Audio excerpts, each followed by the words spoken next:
İsmingiz nima? Yoshingiz nechida? 14 ga kirdingizmi? Ha?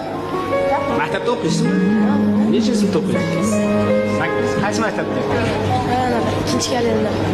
Mana bozorga kelib ishlayapsiz ekan. Nima majbur qildi sizni ishlashga? İşleş kerak ya hozircha. Majbur qildimi biror narsa? Ota-onangiz aytdimi? Yo'q, ayamga qarashaman-da. Ayam bir o'zi. Ayingiz bir o'zi, dadangizchi? Biz bilan turmaydi. Dadangiz siz bilan turmaydimi? Oilada necha kishisizlar? 4 kishi. 4 kishi. Necha pul topasiz bir kunda? 50 oltini topadi. Ha? Yig'lama, aka, qo'rqma. Kimga berasiz bu pullarni keyin? Ayam. O'zingiz ishlatasizmi? Yo'q, kiyim olish kerak. Ha, o'zingizga kiyim olasizmi? Maktab qurollari.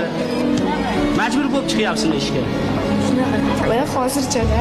Qanchadan beri chiqasiz? 1 yil. 1 yildan beri chiqasizmi? Aka, Zerikmadingizmi bu ishda? boshqa ish yo'q-da. Boshqa ish yo'q. Ish yo'q-da, hozir. Siz ismingiz nima? Ozodbek. Siz ham akangizga yordam berasizmi? Yo'q, barlarni ukasi emasman, ko'chada ukasiman-da, o'shancha akam mani. Yordam berib turasizmi? Nima masalada ko'proq yordam berasiz? Og'irlik bo'lsa men ko'tarsam o'sha